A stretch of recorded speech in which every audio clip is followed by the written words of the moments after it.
Buenos días, hermanos. La necesidad más urgente para la iglesia en nuestro tiempo es la predicación fiel.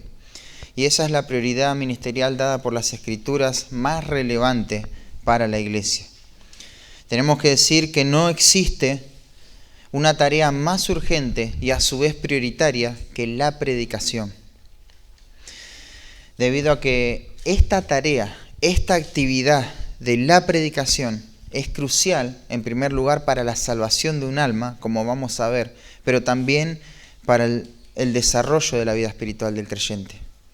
La tarea del predicador es predicar el pensamiento de Dios tal como lo manifiesta la palabra infalible de Dios. Él va a entender este pensamiento de Dios a través de estas disciplinas o principios de interpretación y se va a abocar y se va a sumergir en la tarea exegética.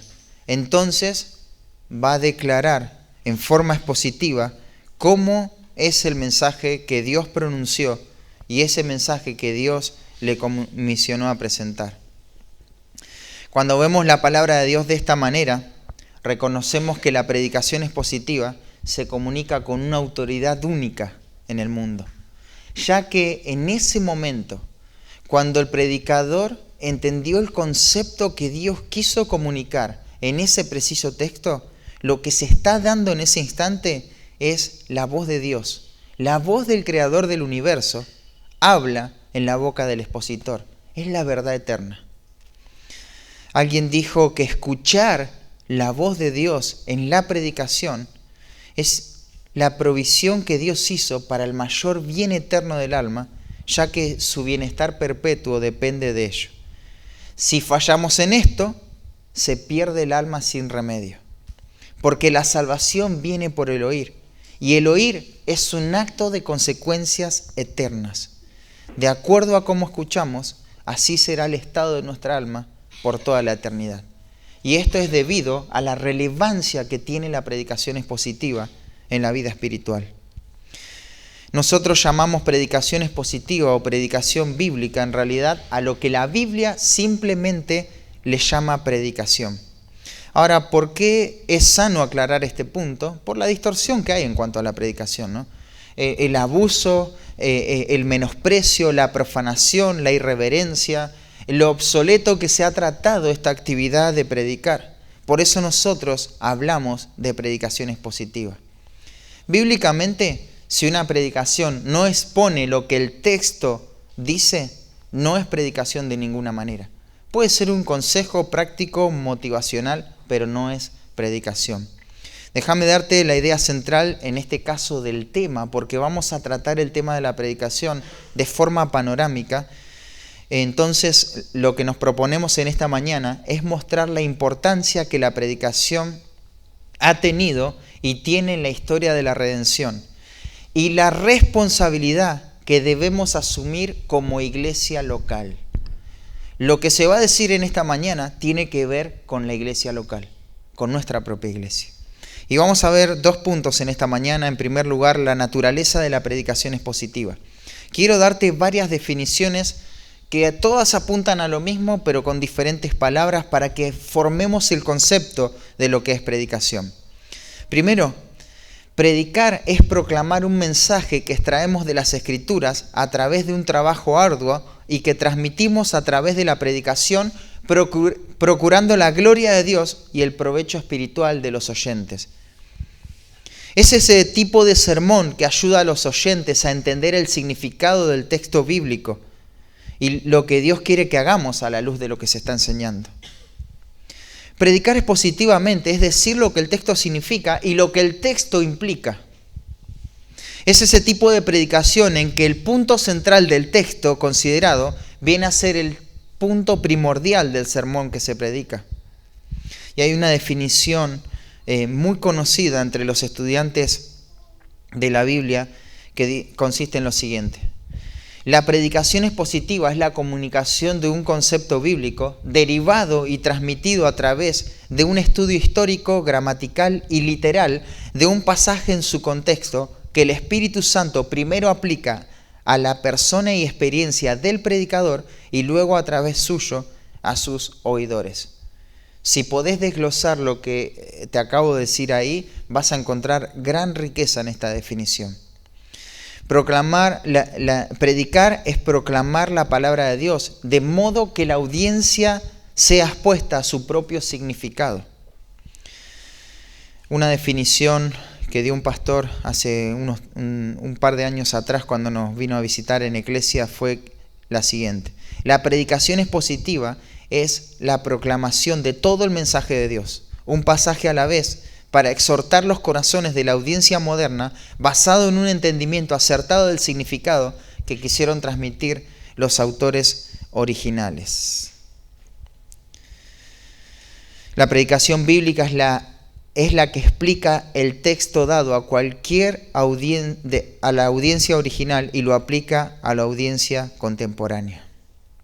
En sencillas palabras, como tenemos ahí, es exponer con claridad las verdades eternas que un pasaje comunica. Eso es predicar. Predicar es exponer las verdades eternas que un pasaje comunica. Y esas verdades eternas son las que nos confrontan hoy, las que han confrontado a todo el pueblo de Dios durante toda la historia. Pasemos ahora al modelo bíblico después de haber formado un concepto de lo que es la predicación. Déjenme repetirles algo. Predicar expositivamente es agarrar un texto y exponer la intención original del autor original y las implicaciones que esa intención tiene para nuestras vidas. Eso es lo que confronta nuestra vida.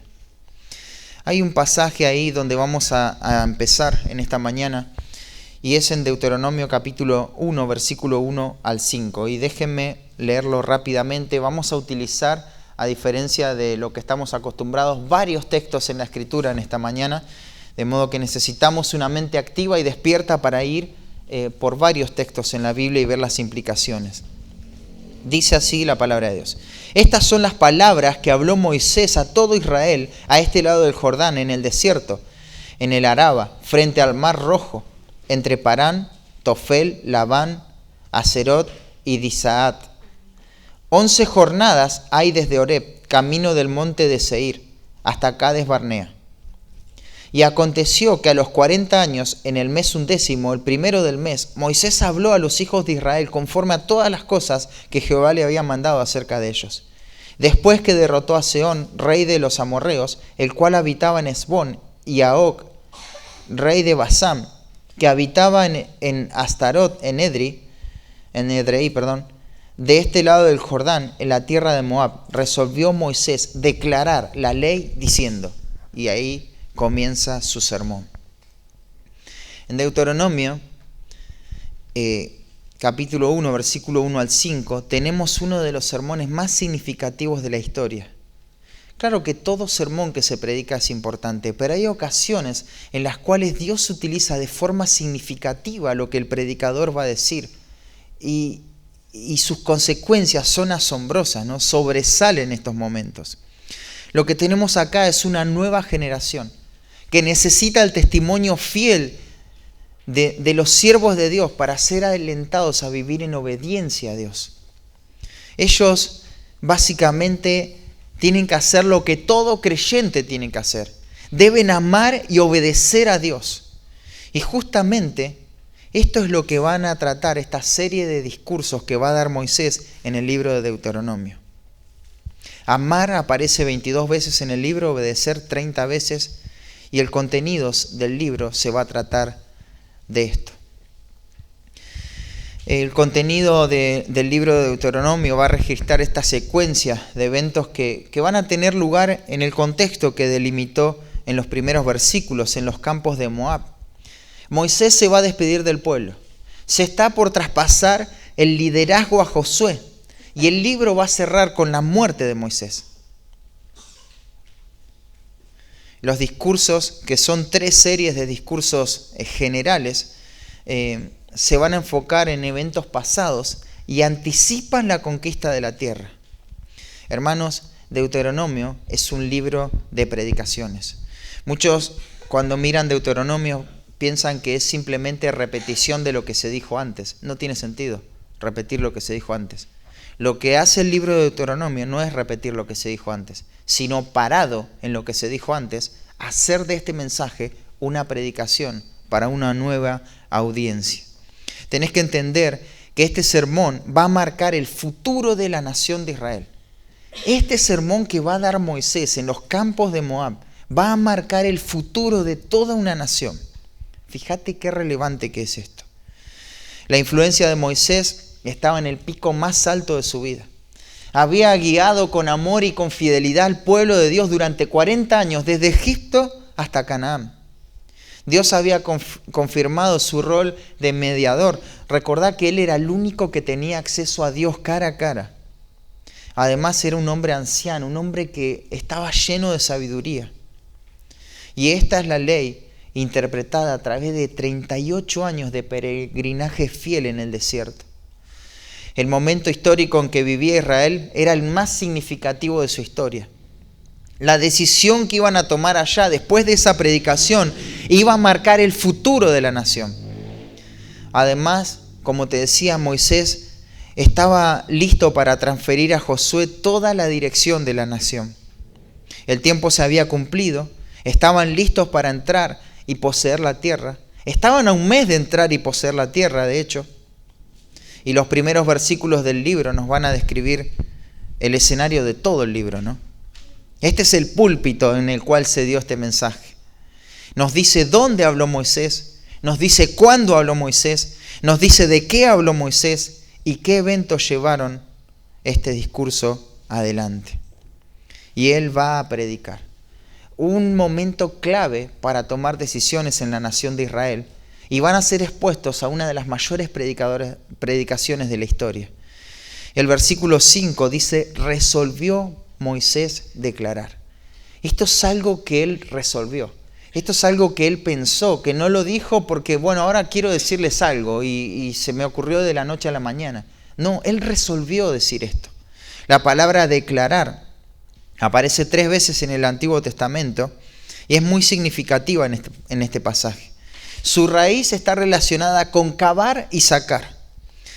El concepto es que Moisés no se dispone a anunciar una ley, sino que él se dispone a tomar la ley que ya había sido anunciada para sacar a luz el significado de esa ley. Y este es el propósito de todo el libro de Deuteronomio. En el libro de Deuteronomio puedes encontrar la predicación de la ley de Dios. En Deuteronomio 27:8 dice, y escribirás muy claramente en las piedras todas las palabras de esta ley. La palabra claramente tiene la misma raíz que esta, declarar, cavar y sacar. Moisés explica y aclara la relación del pacto entre Dios e Israel. La palabra en la que podríamos pensar para entenderla mejor es en exponer. Esto declarar es exponer. Exponer es dar las verdades de las Escrituras en forma clara para que todos puedan entender. Dios le dice a su pueblo por medio de este libro que Israel debe enseñar la ley a las futuras generaciones desde su infancia. Y eso lo vamos a ver unos meses más adelante también en un pasaje en este libro. Pero ¿cómo lo harían? ¿Cómo estos padres iban a enseñar a sus niños, a las futuras generaciones, las palabras de la ley? Tal como lo veían en Moisés hacerlo. Aclarando y exponiendo las implicaciones de la ley que ya les había sido dada. Y esta era la responsabilidad de los padres en ese entonces, y esta es la responsabilidad de los padres ahora también. Esa es la función principal hacia los hijos. Es tu responsabilidad aclararle a tus hijos las palabras de la ley de Dios. Poner el sentido de modo que ellos puedan entender las implicaciones eternas de la palabra de Dios.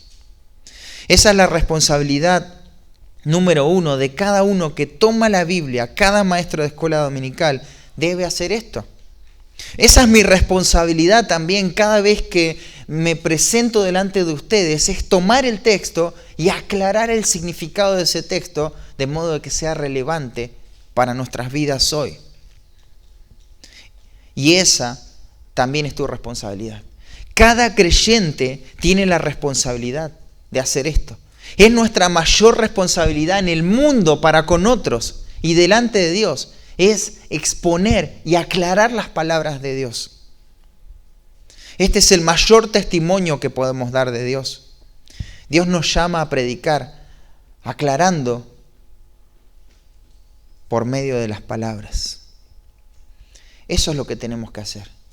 Una persona que se está perdiendo en el mundo, que se está perdiendo y va rumbo al infierno, necesita ser expuesta a las verdades del testimonio de las Escrituras. Necesita que le aclaremos qué es lo que Dios dice sobre su condición y destino eterno. Lo necesitan. Es la necesidad más urgente que tienen.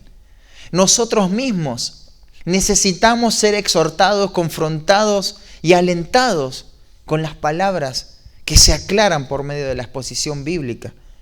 Y cada uno estamos llamados a enseñar, a confrontar, y todo eso lo hacemos por medio de tomar la Escritura y ver cuáles son las implicaciones de la Escritura.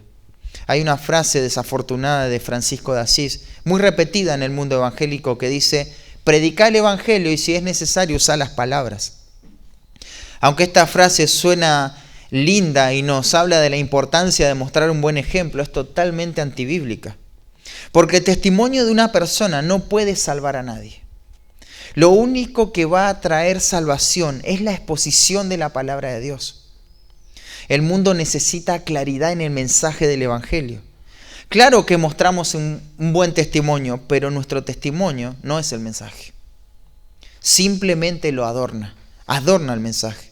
Lo que necesitamos es abrir nuestra boca y aclarar las palabras de Dios. Mostrar con claridad, exponer las palabras de Dios. Volviendo a Deuteronomio, hay algo más en esta función de predicar que se ve en este texto.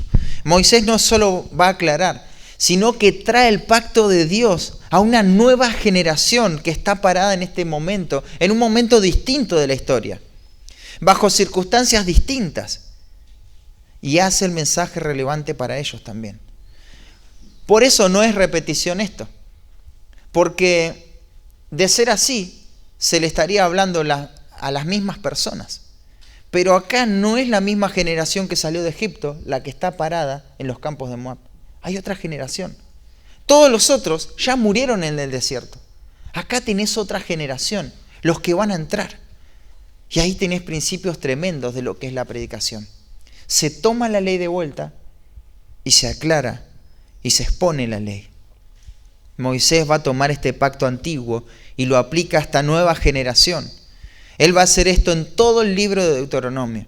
Y el patrón que utiliza es muy dinámico porque él va a basar sus discursos en una metodología tal como lo hacían los hititas, los heteos. Ellos tenían una forma de comunicar las ideas de forma que la mayoría de las personas puedan entender con claridad. Y Moisés toma esta homilética para transmitir el mensaje de Dios. El pueblo ya había sido preparado por Dios para oír el mensaje, y esto también está en el texto y es importante. Y ellos iban a responder en fe. Ahora todo está listo para la predicación fiel, y eso es lo que va a ocurrir en estos 34 capítulos. A partir del versículo 6 comienza esta predicación. Y esto es lo que hizo Moisés frente a esta generación. Y es nuevamente, ¿no?, lo que estamos llamados a hacer cada uno de nosotros. Hay un salmo que impacta mi corazón, que es el Salmo 71:17. Dice: oh Dios, me enseñaste desde mi juventud y hasta ahora he manifestado tus maravillas. Claro, da la idea de que este hombre ya estaba un poco anciano. Y él habla de su juventud, que aprendió desde su juventud, pero hasta ahora y desde su juventud, él enseñó las maravillas de Dios.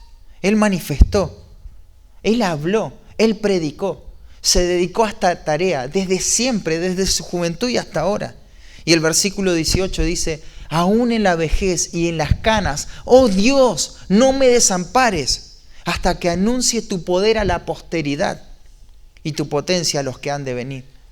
El salmista no solamente fue fiel durante toda su vida, sino que está llegando a la última etapa de su vida y le pide esto a Dios.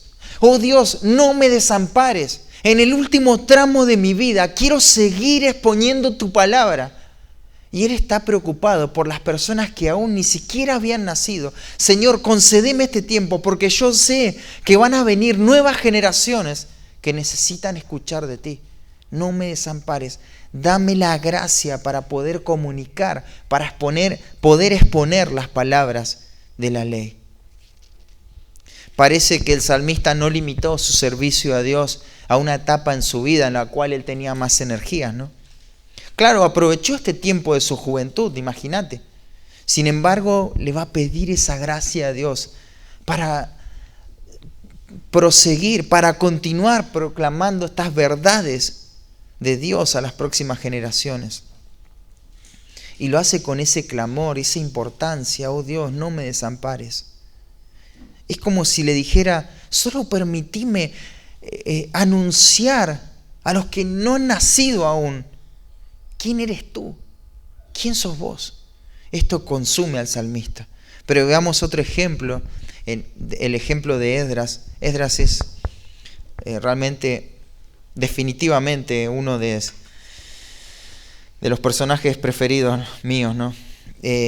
Esdras, en el año 458 a.C., encontramos que fue uno de los grandes predicadores de la historia, a quien Dios va a utilizar para marcar la vida de la nación de manera significativa. Tenemos que, cuando vemos la vida de Esdras, y vamos al libro de Esdras, que está después de Crónicas, dicho sea de paso, tenemos Esdras y Nehemías, pero originalmente eran un solo libro y comunicaban un mensaje central, unificado, ¿no? Eran tiempos de oscuridad en la que vivía Esdras. Y en este libro vemos que Esdras había dos cosas que pesaban en su corazón. Primero, el deseo de reconstruir el templo. Y segundo, el deseo de ver una reforma y una restauración espiritual en la nación. Y acompáñame al capítulo 7, un versículo muy, muy conocido, pero leamos los primeros 10 versículos, así tenemos el contexto. Dice: pasadas estas cosas, en el reinado de Artajerjes, rey de Persia, Esdras, hijo de Seraías, hijo de Azarías, hijo de Hilcías, hijo de Salum, hijo de Sadoc, hijo de Ahitob, hijo de Amarías, hijo de Azarías, hijo de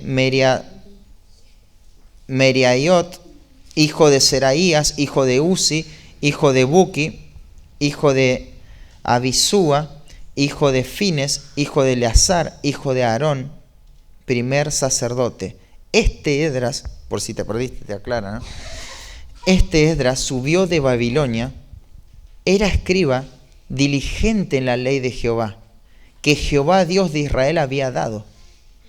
Y le concedió al rey todo lo que pidió, porque la mano de Jehová su Dios estaba sobre Esdras. Y con él subieron a Jerusalén algunos de los hijos de Israel y de los sacerdotes, levitas, cantores, porteros y sirvientes del pueblo, en el 7º año del rey Artajerjes.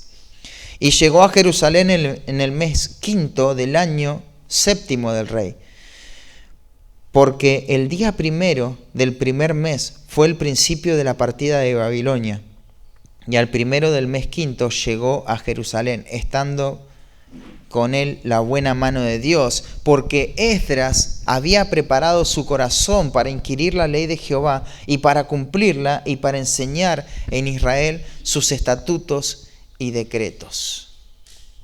La simplicidad de este texto es asombrosa, pero es poderosa. Y esto va a involucrar toda la tarea del predicador. Fíjate este modelo, ¿no? Esdras es uno de los modelos. Y es como tenemos que vivir como predicadores. Él estudió, en primer lugar. Él vivió lo que estudió. Y él proclamó la palabra de Dios.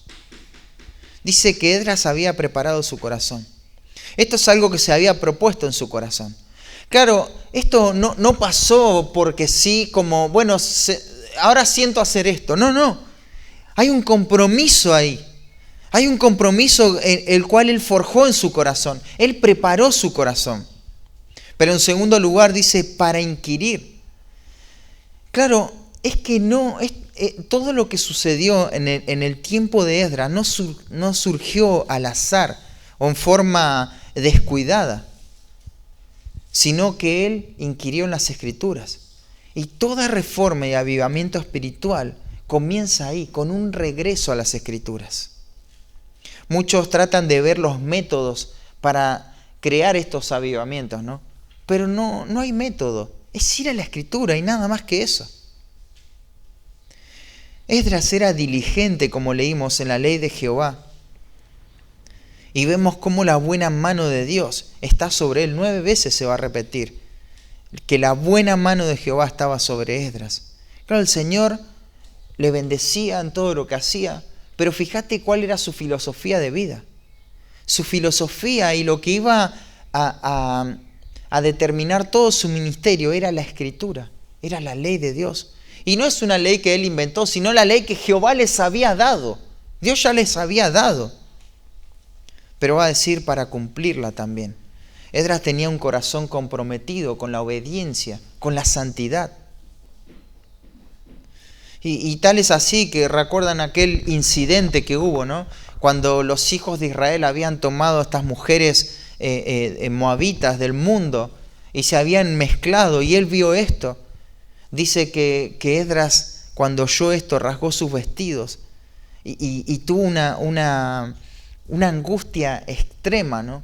Y lo podemos ver por el cilicio, porque arranca pelos de su cabeza, de su barba, y se muestra así, de esta manera, angustiado.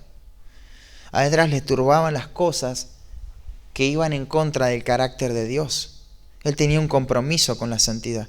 Dicho sea de paso, hermanos, no vamos a llegar demasiado lejos en la relevancia de la predicación, ni siquiera nuestro entendimiento de un texto, no vamos a llegar más lejos de lo que avancemos en nuestra lucha contra el pecado. ¿Por qué? Porque el pecado oscurece nuestra mente a la verdad de Dios. Y Esdras se había propuesto a cumplir la ley de Dios, a obedecerla. Uno dice, ¿por qué no entiendo esto? Sí, hay una parte intelectual que tenemos que esforzarnos, pero hay una parte espiritual que tenemos que vigilar. Porque Dios no nos va a dar la verdad con claridad si nosotros estamos entregados al pecado. Y acompáñame a Nehemías, sería la segunda parte del mismo libro, capítulo 8, versículo 3 y 4, empecemos ahí en Nehemías.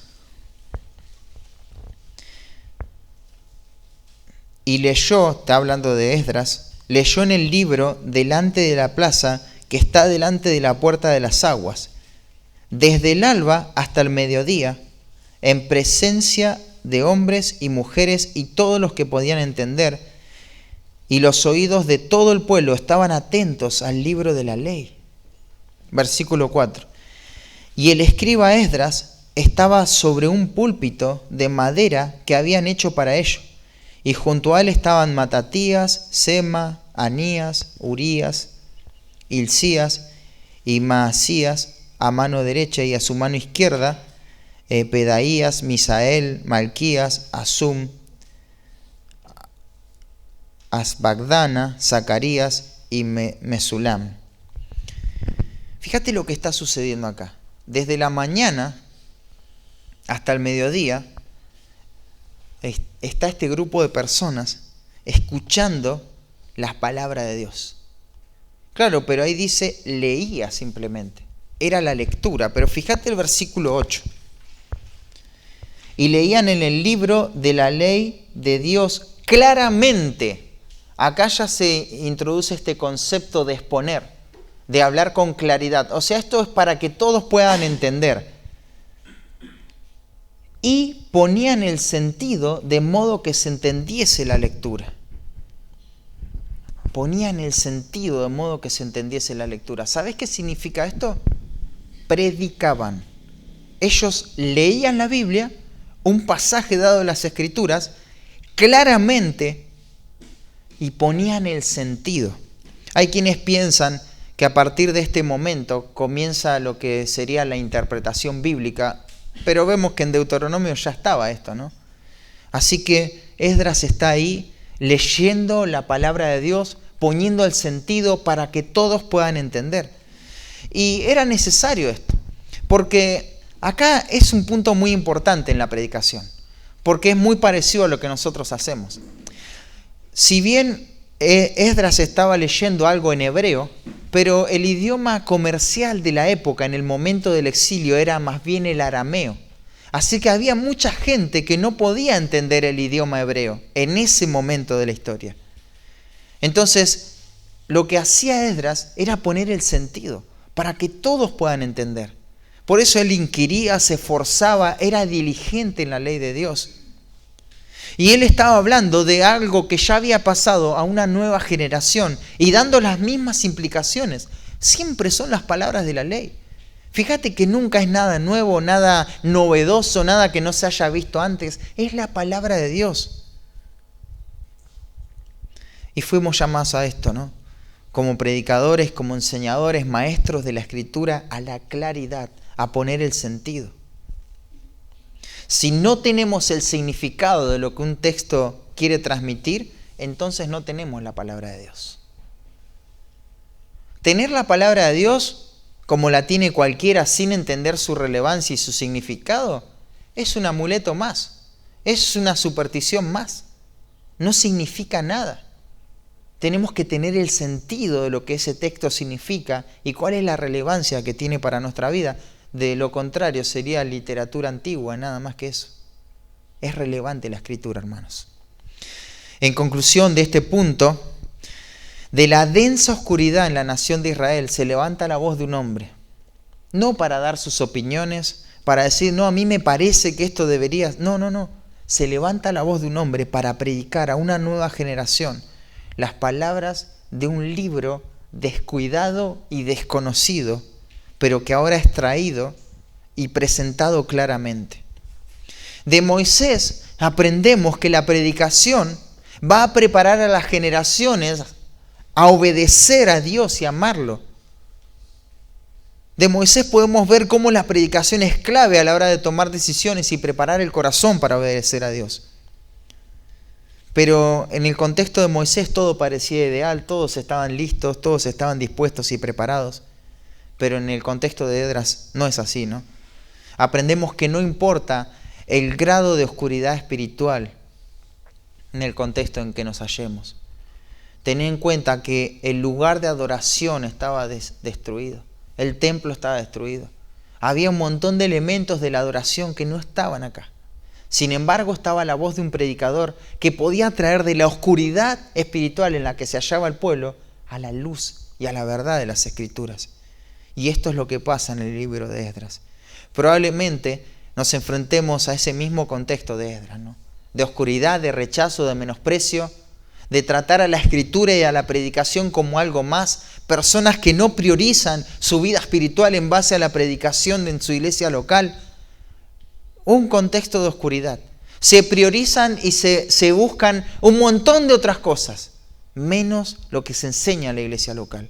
Esa no es la prioridad para la mayoría. Para muchos sí lo es, pero para la gran mayoría no lo es. ¿Y qué es lo que va a cambiar esa realidad?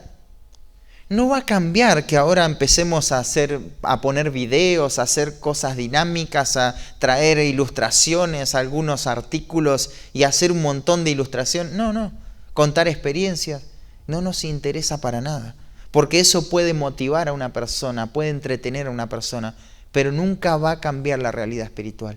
Vamos a seguir predicando el sentido de cada uno de los textos y las implicaciones y relevancia de la palabra de Dios. Porque eso es lo que estamos llamados a hacer.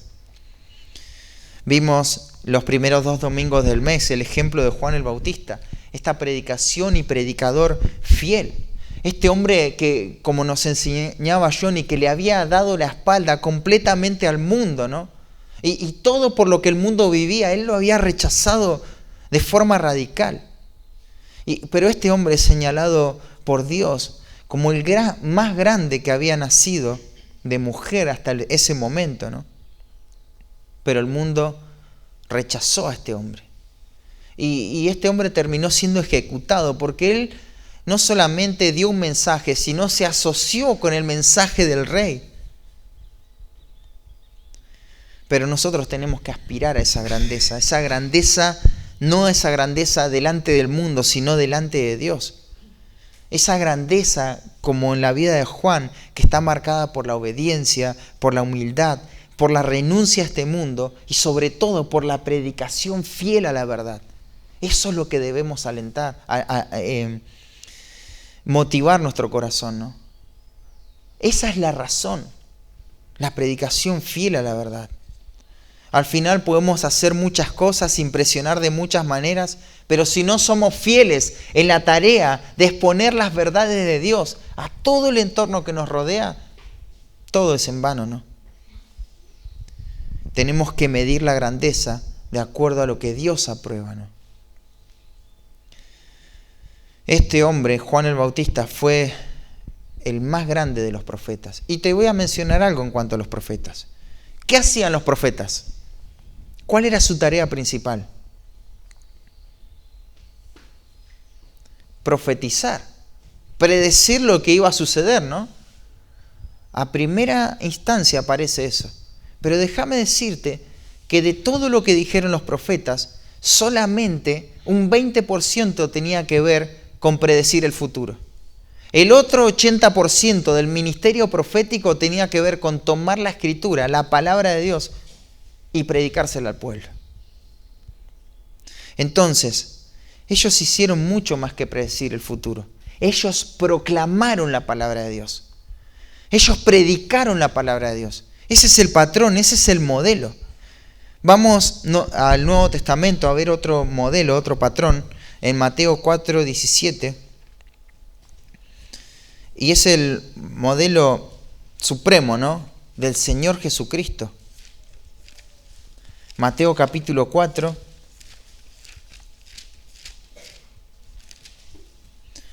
Versículo 17.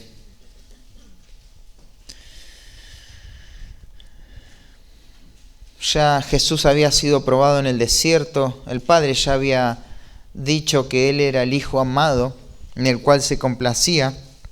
Y comienza su ministerio. Y el versículo 17 hay una palabra en el texto original que va a marcar una transición grande en el libro. Dice: desde entonces comenzó Jesús a predicar y a decir: arrepentíos porque el reino de los cielos se ha acercado. Este es un resumen de todo el ministerio de Jesús. Desde entonces, o sea, desde que comenzó su ministerio, esto fue lo que Él hizo: predicar, predicar. El versículo 23, fíjate, dice: y recorrió Jesús toda Galilea, enseñando en las sinagogas de ellos y predicando el evangelio del reino y sanando toda enfermedad. Capítulo 9, acompáñame rápidamente, capítulo 9, versículo 35, dice: recorría Jesús todas las ciudades y aldeas, enseñando en las sinagogas de ellos y predicando el evangelio del reino y sanando toda enfermedad y toda dolencia. Pero volvamos al capítulo 4.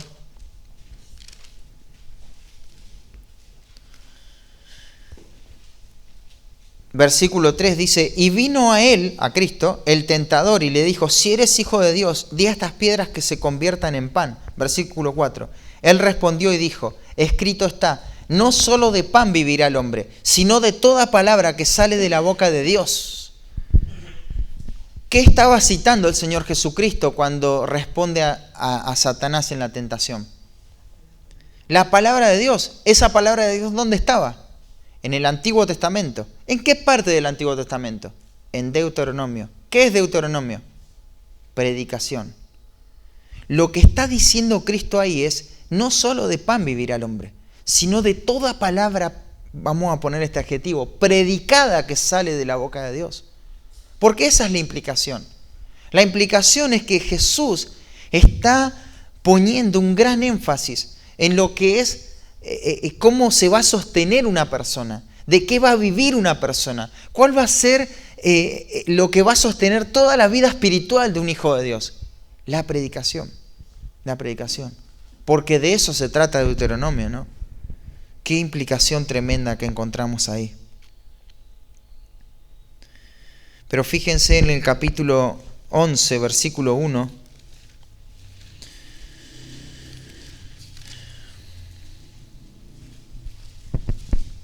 Cuando Jesús terminó de dar instrucciones a sus 12 discípulos, se fue de allí a enseñar y a predicar en las ciudades de ellos.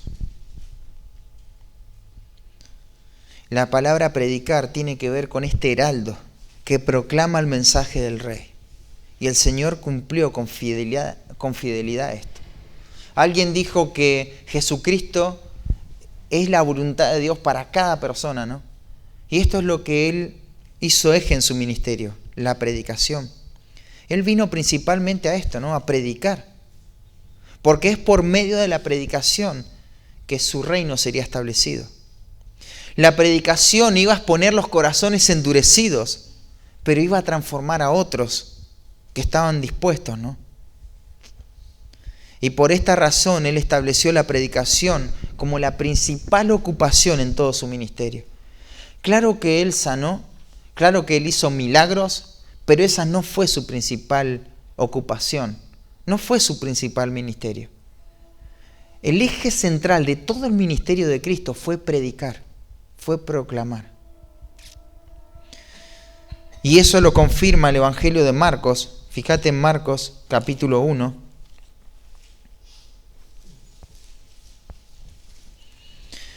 Versículo 35. Dice, levantándose muy de mañana, siendo aún muy oscuro, salió y se fue a un lugar desierto y allí oraba. Y le buscó Simón y los que con él estaban, y hallándole le dijeron, todos te buscan. Él les dijo, vamos a los lugares vecinos para que predique también allí, porque para esto he venido. Para esto he venido. Esto es lo que va a marcar la prioridad en su ministerio. Es para lo que Él vino. Jesucristo fue un predicador de principio a fin. Él fue un predicador. Y tenemos el patrón. Pero claro, este patrón, Él se lo encomienda a los discípulos también, que son un modelo de esto, ¿no? Cuando Jesús sale de cena y vemos ahí en Hechos capítulo 2, Pedro se va a levantar a dar la primera exposición de la historia de la iglesia. Y Él expone todo lo sucedido. Él aplica la escritura a su audiencia contemporánea, los pasajes del Antiguo Testamento, y lo hace frente a toda la nación. También tenemos, y para avanzar un poquito más rápido, el ejemplo en Pablo, ¿no? Pablo estaba entregado por completo al ministerio de la predicación. Recordá ahí en Hechos capítulo 20 que él va a decir que él no ha rehuido de anunciar todo el consejo de Dios. Él predicó todo el consejo de Dios. Hay que llegar a decir eso, hermanos, ¿eh? Hay que decirle a un grupo de personas, soy libre de culpa de todos ustedes, porque yo les prediqué todo el consejo de Dios. Les dije todo lo que Dios tenía para sus vidas. Ahora, cuiden ustedes, porque ya tienen el entendimiento. En conclusión, por diseño divino, no hay nada más influyente en la vida de una congregación que la predicación bajo la cual esta congregación se sienta. No hay nada más importante y urgente para la iglesia en nuestro tiempo que la necesidad de personas que proclamen la verdad de Dios con fidelidad. Eso es central, hermanos. Lo que se predica el domingo a la mañana en nuestra iglesia local es central para tu vida espiritual. Es central. Claro, tu estudio personal es importante. ¿Sabes qué? Por mucho tiempo estuve confundido en cuanto a eso. Muchas veces pensaba que la base de mi vida espiritual es mi relación y mi estudio personal, y después venir a la iglesia venía a ser un complemento para todo lo que yo había estudiado. Eso no es lo que enseña la Escritura. La base de tu vida espiritual es la predicación. Todo lo que vos haces, todos tus esfuerzos, tus estudios, todo lo que vos logres entender, eso prepara tu corazón para este momento eterno, para este momento que puede marcar tu eternidad. Cuando uno mira el estado del mundo, cuando uno mira la sociedad, puede haber esa incredulidad, ¿no?, en nuestro propio corazón. ¿Qué puede hacer una voz que predica las implicaciones de un libro tan antiguo, ¿no?, si todo el mundo es incrédulo? Y viendo que en realidad esta tarea de predicar no es la que abunda, ¿no? La predicación expositiva no es lo que vos encontrás inmediatamente, sino más bien son métodos, son formas de enganchar a la gente, pero la fidelidad en la predicación es escasa, no es lo que abunda. Sin embargo, el poder para la edificación de la iglesia está en este mensaje que el predicador proclama. Este es el mensaje que va a obrar poderosamente en la proclamación. Y la obra de Dios necesita desesperadamente predicadores fieles. La iglesia los necesita. Nosotros necesitamos predicadores fieles. Necesitamos predicadores fieles, claro, partiendo del púlpito, pero en cada hogar necesitamos predicadores fieles. Personas que se levanten y contrarresten la mentira del mundo con la verdad de Dios. Necesitamos predicadores fieles. No solamente necesitamos predicadores fieles para autopreservarnos a nosotros, sino para enviarles a predicar también. Para enviarlos al mundo, porque somos una iglesia misionera. Si bien es sano que no muchas personas pasen a la plataforma a predicar, eso es sano, pero eso no significa que son pocos los que se tienen que preparar para esta tarea. Todos tenemos que entender lo vital y lo central que es para una congregación recibir la verdad de manera clara desde el púlpito. Y vamos a valorar eso, pero debemos considerar todo el fruto que trae para la vida de la iglesia cuando cada miembro de la iglesia asume este compromiso con la predicación fiel. Cuando cada uno lo asumimos. ¿Cómo se podría ver una iglesia donde abundan estas personas que arde en su corazón el deseo de predicar fielmente la Escritura? ¿Qué beneficio que traería esto para la iglesia? No es una voz ahí en el desierto, sino que son varias voces diciendo exactamente lo mismo. Acompáñame un texto para mostrarte algo ahí en 1 Corintios, capítulo 14.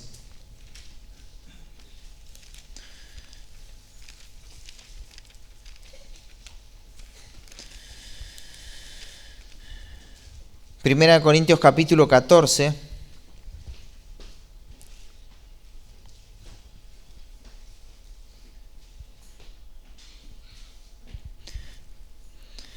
Fíjate, los hermanos en Corinto tenían algunos aspectos especiales, ¿no? en sus vidas. Muchos corrían tras lo exuberante. Era la competencia de quién hablaba más en lenguas. A veces un desorden se producía. Y el versículo 23 va a decir: si pues toda la iglesia se reúne en un solo lugar y todos hablan en lenguas y entran indoctos o incrédulos, ¿no dirán que estáis locos? O sea, no se entiende nada, ¿no? Todos hablan en lenguas, tienen estos dones espectaculares, ¿no? Pero fíjate lo que dice el versículo 24. Pero si todos profetizan, esa palabra se refiere a proclamar la verdad. No a predecir el futuro, sino a proclamar la verdad. Podríamos decir, si todos predican y entra algún incrédulo o indocto, por todos es convencido y por todos es juzgado.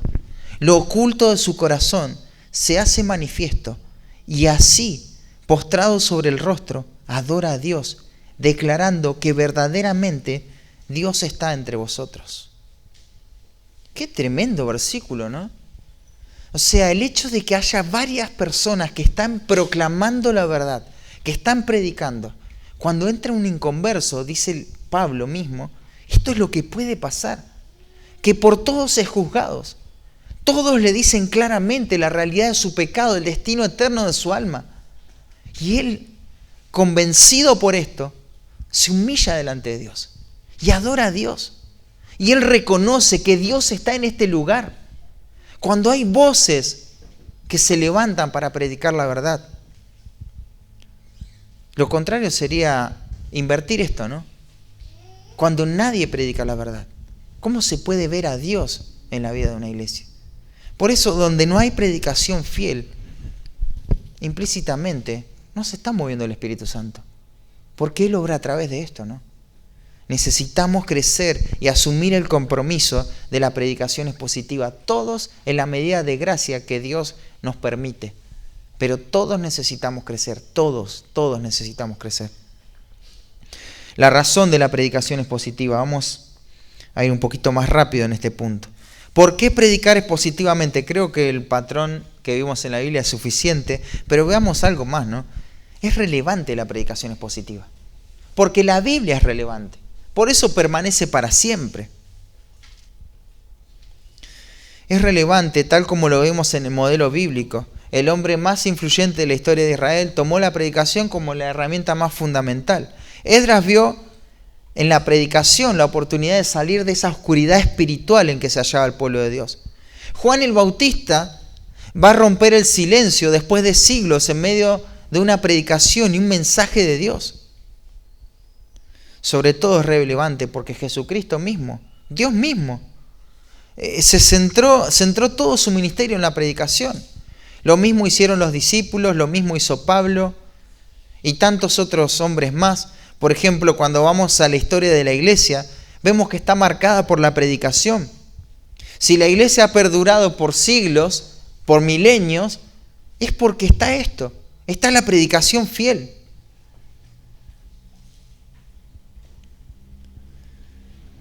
Hubo circunstancias que afectaron la vida de la iglesia durante su desarrollo, ¿no? Y una de las corrientes que surgió fue la filosofía, que quería racionalizar todo en los primeros siglos. La iglesia tuvo que hacer frente a esto, ¿no? Había una escuela muy famosa en Alejandría, era un lugar muy influyente por todo el intelecto que tenía, y ahí surgieron eminencias que no podríamos en nuestros días describir la magnitud del conocimiento que tenían. Por ejemplo, un Orígenes, una persona que escribía más o menos 8 libros a la vez. Les iba dictando a uno, después pasaba a otro, diferentes temas. Eran mentes tremendas, ¿no? Y ellos querían unir la filosofía del mundo con la escritura. ¿Pero qué le hace eso a la escritura? Le quita la relevancia, le quita la autoridad. Y se llevaban todo a su paso. Todo estaba siendo arrastrado por la filosofía. Sin embargo, ¿cómo la iglesia iba a responder de manera fiel frente a toda esta amenaza? Bueno, a través de un púlpito y a través de predicadores. La iglesia de Antioquía fue la contraparte de esta escuela alejandrina.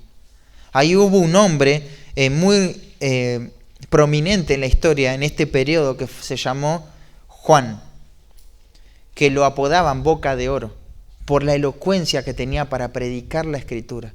Pero fue un predicador, un pastor, que usando un púlpito predicó la verdad y trajo a la iglesia a donde tenía que estar, a la pureza de la Escritura. Cuando vemos la Reforma Protestante, es un hecho que marcó la historia de la iglesia también, podemos pensar en que hubo un eje central que fue esta revolución interpretativa, hermenéutica, y eso es muy importante.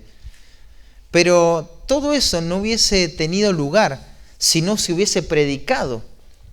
Porque nosotros cuando vemos la vida de Martín Lutero, más que un teólogo, tenemos que pensar en él como un predicador. Él predicó, él cuidó a su congregación predicando la verdad. Predicó la verdad. Y fue el púlpito lo que Dios utilizó para traer un gran avivamiento en esa etapa de la historia. Por otro lado tenés a Calvino, ¿no? Una persona que también en la historia de la iglesia se recuerda como un siervo de Dios prominente. Sin embargo, además de todo su entendimiento teológico, lo que él nunca estuvo dispuesto a cambiar fue la predicación expositiva. Fue la predicación expositiva. Él predicaba en forma expositiva y predicó casi toda la Biblia de manera expositiva. Bajo las circunstancias en las que se encuentre, él se mantuvo fiel a esta verdad, porque sabía que la Escritura era relevante. De hecho, en el país donde principalmente ministró, en Ginebra, en su época, toda la nación se convirtió. La iglesia y las decisiones que tomaba la iglesia pasaron a ser lo que se hacía. El alcohol desapareció de todo un país. Imagínate, nadie tomaba alcohol. Y de ahí él predicaba la Escritura con fidelidad. Algo que nunca vimos. No podemos imaginar. Imagínate, vas a Tristán Suárez y todos los vecinos son creyentes y todos se van a reunir en la iglesia. Todos. Es una locura. Pero esto no pasó por algo novedoso, porque incluso todo lo que predicaba Calvino era contracultural. Y creer en el mensaje de la Escritura que predicaba Calvino en ese tiempo tenía implicaciones tremendas sobre la vida de las personas, porque pronto la escuela de Calvino se transformó en la escuela de la muerte. Porque todos los que venían a estudiar con Calvino, después salían al campo misionero y eran martirizados, porque estaban comprometidos con la verdad. O sea que no es que era algo, mirá, me asocio a Calvino y prospero. No. Pero es la predicación fiel lo que hacía la diferencia. Podemos pensar en el gran despertar en Estados Unidos, donde Dios utilizó hombres como Jonathan Edwards. Pero ¿qué es lo que más recordamos de ese hombre? Además, su piedad y su vida de disciplina, ¿no? Recordamos predicaciones. Por ejemplo, pecadores en manos de un Dios airado. Una predicación que la escuchás hoy, la lees y es relevante, porque predica la Escritura. El ministerio de Spurgeon fue relevante. ¿Por qué fue relevante? ¿Por lo elocuente que era? No, te puedo asegurar que no. Hubo científicos que se dedicaron a estudiar por qué Spurgeon atraía a tanta gente, y en ese momento lo estudiaron. Quizá era por su estatura, por el tono de su voz, por su elocuencia, y llegaron a la conclusión de que no era nada de eso, porque era un hombre común. Pero fue la predicación lo que trajo fruto en toda su vida y ministerio. Y es la predicación lo más relevante, es la predicación lo que tenemos que poner en el lugar más importante. Es la predicación relevante porque es lo que Dios va a utilizar para salvar a las personas. Pablo en 1 Corintios 1:21 dice, pues ya que en la sabiduría de Dios el mundo no conoció a Dios mediante la sabiduría, agradó a Dios salvar a los creyentes por la locura de la predicación. Y en Romanos 10:17 dice, así que la fe es por el oír y el oír la palabra de Dios. Pero si mirás bien el contexto, esta palabra de Dios se refiere a la palabra predicada, porque después va a hablar cómo es que van a oír si nadie les predica. ¿Te das cuenta? Es la predicación lo que va a salvar a las personas.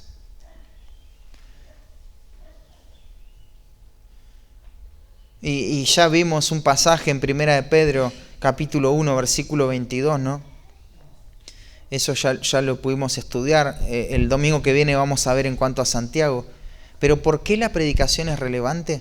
Bueno, porque es el modelo bíblico, histórico, pero también porque es el medio establecido por Dios para que las personas se salven. Este versículo sí, acompáñame, porque lo utilizamos constantemente este versículo y a veces no lo entendemos bien. En Isaías, capítulo 55.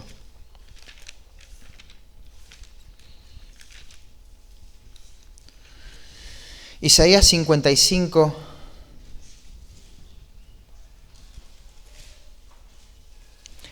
dice, así será mi palabra que sale de mi boca. No volverá a mí vacía, sino que hará lo que yo quiero y será prosperada en aquello para que la envié. Y decimos, la palabra de Dios nunca vuelve vacía. No sabemos el efecto que puede producir. Pero en realidad sí sabemos el efecto que puede producir. Sí sabemos cuál es el propósito por el cual es enviada la palabra de Dios. Fíjate el versículo 10. Porque como desciende de los cielos la lluvia y la nieve, y no vuelve allá, sino que riega la tierra, ¿y qué pasa? La hace germinar y producir, y da semilla al que siembra y pan al que come. Ahora bien, así será la palabra que sale de mi boca. Así será la palabra. ¿Cómo? Como desciende de los cielos la lluvia y la nieve. La lluvia y la nieve descienden y ¿qué hacen? Hacen germinar la tierra. Produce fruto. Este fruto se desarrolla y da una ganancia. Mira, así es la palabra de Dios. La palabra predicada es de esta manera. Trae la salvación de las personas. La palabra convierte el alma, habíamos estudiado el domingo pasado, ¿no? Es lo que va a traer la salvación. Pero no solamente la salvación, sino la santificación. Puede santificar produce crecimiento. Cuando uno dice, bueno, la palabra de Dios no vuelve vacía, bueno, pero ¿qué es lo que produjo madurez en mi corazón, en tu corazón? ¿A quién salvó? Tenemos que verlo bajo esa perspectiva. Ya vamos a ver Santiago 1:21, dice, por lo cual desechando toda inmundicia y abundancia de malicia, recibid con mansedumbre la palabra implantada, la cual puede salvar vuestras almas. Acá la salvación se refiere a esta santificación. Claro, antes te dijo Santiago que fuimos renacidos por la palabra, ahora te dice que nos puede salvar el alma, ¿no? Y paralelo a eso está 2 de Pedro 2:2-3, si querés anotarlo ahí. Pero tenemos la escritura, es relevante, pero también estamos llamados a eso. ¿Por qué predicar expositivamente? No solamente por la relevancia que trae la escritura, la salvación, la santificación, sino porque es una orden. Si no produce nada de lo que vimos anteriormente, de todas formas lo tenemos que hacer porque Dios lo pidió. Dios dijo que así sea, ¿no? Esta orden fue dada a los discípulos. Por cuestión de tiempo no te lo voy a citar al pasaje, pero simplemente te menciono.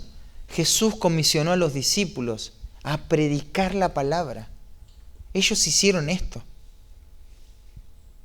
Y a pesar de que fueron amenazados para no hacerlo, ellos se vieron en este conflicto. ¿Qué es más justo? ¿Obedecer a los hombres que nos dicen que no prediquemos? ¿O obedecer a Dios que nos dijo que prediquemos? No, tenemos que obedecer a Dios. Ellos entendieron eso. Pero esto es algo que el pueblo de Dios no murió en los discípulos. Fue un legado que la iglesia entendió que tenía que hacer. ¿Te acordás en Hechos capítulo 8, versículo 1? La iglesia empieza la persecución y todos son esparcidos. Y empezaron a predicar la palabra en los lugares que eran esparcidos, porque sabían que esto era su responsabilidad. Más allá de las circunstancias adversas, más allá de todo lo que había pasado, ellos tenían que predicar la palabra.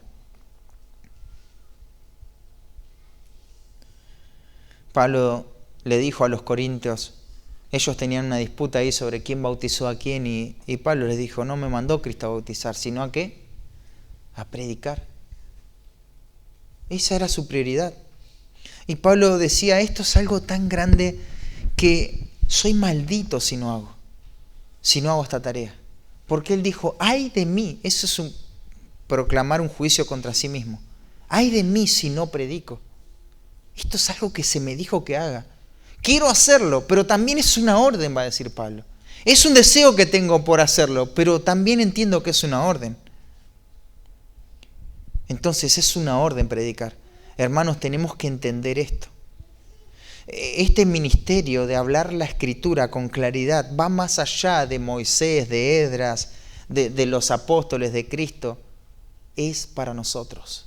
Nosotros tenemos que predicar así. Nuestra iglesia está llamada a esto. Como hijos de Dios tenemos que hacer esto. Ahí ustedes recuerdan Pablo escribiendo su última carta, una carta personal donde él va a dejar todo su corazón ahí. Las últimas instrucciones que les va a dar en el capítulo 4, versículo 1 al 6, va a decir, te encarezco delante de Dios y del Señor Jesucristo, que juzgará a los vivos y a los muertos en su manifestación y en su reino, que prediques la palabra. Mirá, Timoteo, hay muchas cosas que quizá no vas a poder resolver a lo largo de tu vida. Muchas cosas que te gustaría ver y no las vas a ver. Pero yo te digo algo. Delante de Dios te digo. Te voy a premiar con esto. Predica la palabra. Más vale que esto no te falte, Timoteo. Porque Dios te va a juzgar por esto. Dios te va a juzgar, te va a pedir cuenta. Un pastor tiene que entender que eso es por lo que Dios lo va a juzgar. Por la predicación de la palabra. Entonces, la necesidad más urgente para la iglesia en nuestro tiempo es la predicación fiel. Debido a que esta tarea es crucial para la salvación de un alma, ¿no? Pero debido a que es crucial para el desarrollo espiritual en la vida del creyente. Y claro, te dije, esta tarea involucra toda la iglesia. Claro, el modelo de predicación bíblica y predicación fiel tiene que ser presentado desde el púlpito. Ese es el lugar principal. Pero eso tiene que permear todas las familias y todos los ministerios de la iglesia. Porque es responsabilidad de cada creyente enfrentar a los inconversos con la predicación fiel y enfrentar a otros creyentes con la predicación fiel. Y con esas implicaciones eternas, ¿no? Y termino haciendo 3 preguntas que después vamos a seguir trabajando el miércoles. ¿Cómo las verdades predicadas hoy, cómo las implicaciones que vimos hoy sobre la predicación desafían o afirman la manera en que ves la importancia de la predicación fiel, en primer lugar? En segundo lugar, ¿cómo será tu compromiso con la predicación fiel de tu iglesia local? ¿Cómo va a ser tu compromiso? Ya escuchaste esto. ¿De qué forma te vas a comprometer con la predicación fiel en tu iglesia local? Se valoran muchas cosas, hermanos, pero lo que Dios valora es esto, la predicación fiel. Y estamos en una iglesia donde recibimos esa predicación. Entonces, ¿cómo va a ser nuestro compromiso con la predicación fiel de nuestra iglesia local? Entendiendo lo determinante que es la predicación para la salvación y la santificación, ¿qué cosa puntual vas a cambiar o incorporar para crecer en cuanto a la predicación? Ya sea para escuchar o ya sea para predicar. ¿Qué cosa puntual vas a entender a la luz de vas a cambiar a la luz de todo esto? ¿Vas a priorizar la predicación de la manera en que lo estás haciendo? ¿O realmente lo vas a priorizar en tu vida, en tu agenda, en tus decisiones? ¿Cómo vas a determinar lo que vas a hacer? ¿Cómo vas a gastar tu tiempo? ¿Vas a tener en cuenta la importancia de la predicación fiel para tu vida? Señor, gracias por tu palabra, por las implicaciones de todos estos textos que fuimos tratando. Hay muchos que no pudimos cubrir, pero entendemos que esto es suficiente para desafiar nuestra vida y realmente hacernos pensar, Señor, que esto no es solamente una tarea de la persona que pasa acá los domingos a predicar, sino que es un compromiso que toda la iglesia tiene, Señor. Qué lindo sería, Señor, que las personas que van llegando, que todos puedan mostrarle la Escritura, todos le puedan dar el sentido a la palabra y que esa persona pueda adorarte a ti, que eso es lo más importante, Señor. No queremos ser una iglesia que predicas positivamente para tener un nombre en esta tierra. Queremos hacerlo para que personas puedan adorarte a ti, Señor. Tú te mereces toda la honra y toda la gloria, Señor. Ayúdanos a seguir creciendo en la fidelidad de las Escrituras, Señor. Y que cada domingo, Señor, para el predicador, Señor, sea la tarea principal y que lo dé todo, Señor. Que dé toda su energía para poder hacerlo con fidelidad. Que no piense que va a tener otra oportunidad, que es la última, Padre. Pero también cada domingo, Señor, para las personas que se van a sentar a escuchar la predicación, que tampoco crean que hay otra oportunidad, Señor. Que piensen que esto es único, es un tesoro, es deseable, y que lo puedan tomar, Señor, con toda su alma, Padre, y aplicarlo a su vida, Señor. Oramos, Señor, esto, te lo pedimos, te lo suplicamos, Señor, y esperamos ver cómo tú obras trayendo fruto a través de las palabras en esta mañana. En el nombre de Cristo Jesús, amén.